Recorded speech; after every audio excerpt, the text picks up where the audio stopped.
স্বামী স্ত্রীর মধ্যে বিচ্ছেদ ঘটিয়ে দেয়। আর ইবলিসের সবচেয়ে বড় এজেন্ডা হচ্ছে স্বামী স্ত্রীর মধ্যে বিচ্ছেদ ঘটানো। ইবলিস যখন তার বিশাল সিংহাসন নিয়ে সাগরে বসে, তখন কেউ গিয়ে যদি বলে আমি অমুককে জেনা করিয়েছি, ইবলিস বলে তুমি কিছু করোনি, মা ফাআলতা শাই। কেউ যদি বলে আমি অমুককে চুরি করিয়েছি, ইবলিস বলে তুমি কিছু করোনি। কেউ যদি বলে আমি স্বামী স্ত্রীর মধ্যে বিচ্ছেদ ঘটিয়েছি, ইবলিস লাফ দিয়ে গিয়ে কোলাকুলি করে।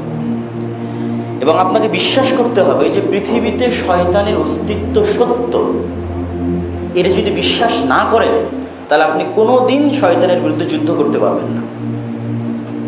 আমরা সবসময় কি মনে করি? আমরা সবসময় মনে করি আমি আমার ইচ্ছায় গান শুনছি, আমি আমার ইচ্ছায় ছবি দেখছি, আমি আমার ইচ্ছায় খেলছি, আমি আমার ইচ্ছায় ফজরে ঘুমাচ্ছি। জি না, আপনি আপনার ইচ্ছায় করছেন না, আপনার অন্তরে শয়তান প্ররোচনা দিচ্ছে। এই ক্ষমতা শয়তানের আছে। দুনিয়ার কোনো মানুষই জানে না কোনটা তার ইচ্ছার, কোনটা শয়তানের প্ররোচনা, কেউ জানে না। দুনিয়াতে এরকম কোনো প্রযুক্তি তৈরি হয়নি যে আমি এখানে বাটন চাপলে আপনার অন্তরে মেসেজ যাবে, কিন্তু এই প্রযুক্তি আল্লাহ ইবলিসকে দিয়ে দিয়েছে। ইউসবিসু ফি সুদুরিন নাস, সে চিঠিও লিখবে না, সে কলও দিবে না, সামনে এসেও বলবে না, অন্তরে ওয়াসওয়াসা দিবে। সুতরাং আপনি প্রত্যেক দিনে দিনে যত ডিসিশন নিচ্ছেন ধাপে ধাপে, এগুলো আপনার ডিসিশন না ইবলিসের প্ররোচনা, আপনি জানেন না।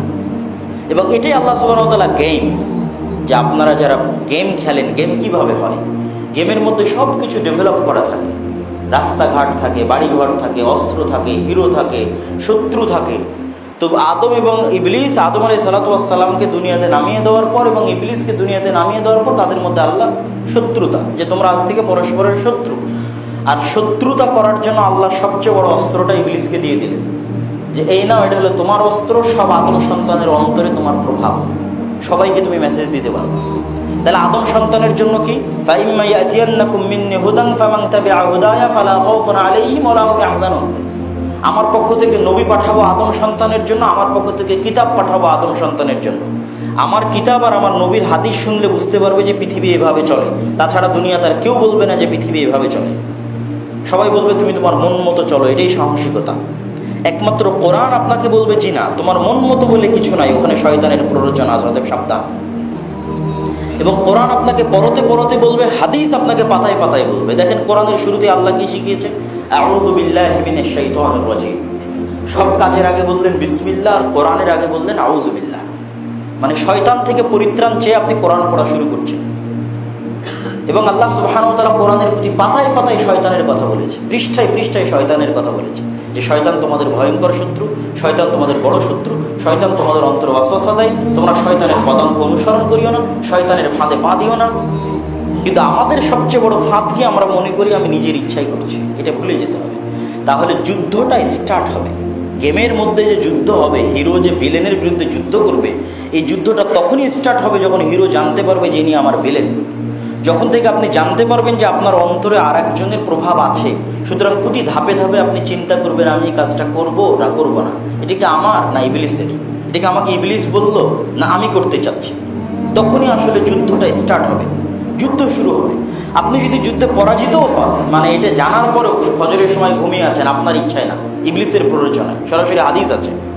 তা আপনি এটা জানার পরেও যদি ঘুমিয়ে থাকেন যে আপনি ইবলিসের প্ররোচনায় ঘুমিয়ে আছেন, তো তার জন্য আপনার আরেকটা সেকেন্ড অপশন আল্লাহ দিয়ে রেখেছে। সকাল থেকে সন্ধ্যা পর্যন্ত পরিশ্রম করে ইবলিস আপনাকে জাগুনাহ করাবে, রাত দিন পরিশ্রম করে ইবলিস আপনাকে জাগুনাহ করাবে, আপনার জন্ম থেকে মৃত্যু পর্যন্ত পরিশ্রম করে ইবলিস আপনাকে জাগুনাহ করাবে।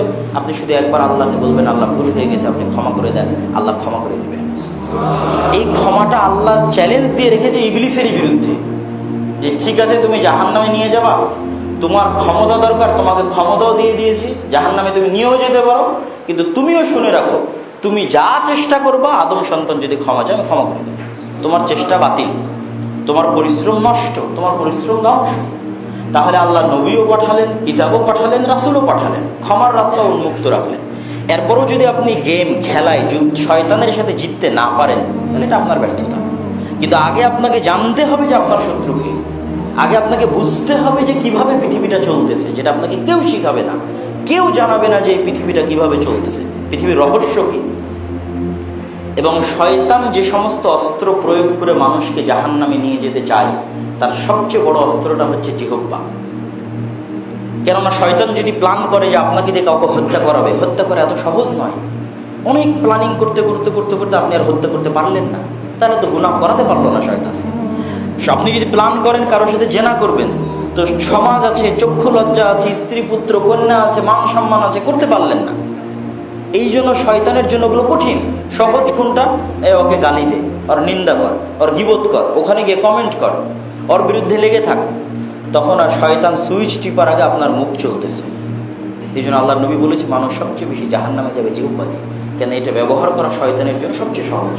কিন্তু যখন আপনি বুঝবেন যে আপনার অন্তরে আরেকজনের কন্ট্রোল আছে, তথা শুধু অসুখ বিসুখ হলে আর পাগলামি হলে মানুষকে ভূতে ধরে না, বরং অল টাইম আমাদের পিছনে ভূত লেগে আছে, জিন লেগে আছে, শয়তান লেগে আছে পথভ্রষ্ট করার জন্য। তখন প্রতি ধাপে ধাপে আপনি সচেতন হয়ে কথা বলবেন, সচেতন হয়ে চিন্তা করবেন, এটা কি আমার উপকারে আসবে, এটা কি আমার কাজে লাগবে? না, এটা তো অযথা, আমার কোনো কাজে লাগবে না, উপকারে আসবে না, এটা শয়তানের পক্ষ থেকে, হটে বেঁধে বাদ। সম্মানিত উপস্থিতি, আমরা লম্বা এবং দীর্ঘ আলোচনা করলাম জাদুর সাথে শয়তানের সম্পর্ক, এবং শয়তানের সবচেয়ে বড় এজেন্ডা হচ্ছে পরিবার ধ্বংস করা। এটার জন্য সে জাদুকে প্রয়োগ করে, এবং পাশাপাশি জাদু হচ্ছে হারাম, জাদুর শাস্তি হচ্ছে হত্যা, এবং জাদু কার্যকর হয়। জাদুর মধ্যে এই শক্তি আল্লাহ সুবহানাহু ওয়া তাআলার অনুমতিতে আছে। বদনজর কার্যকর হয়, এটা আল্লাহ সুবহানাহু ওয়া তাআলার অনুমতিতে, তার মধ্যে শক্তি আছে। জাদুর ইতিহাস এবং সুলাইমান আলাইহিস সালাতু ওয়াস সালামের ইতিহাস জাদুর সাথে, সেটাও আমরা পরিষ্কার করেছি।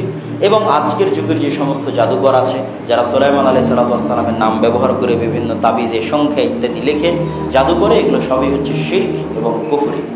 কেউ যদি জাদু করে সে শিরক এবং কুফরি করছে। আপনি বাঁচতে চাইলে কোরআন আপনার জন্য যথেষ্ট।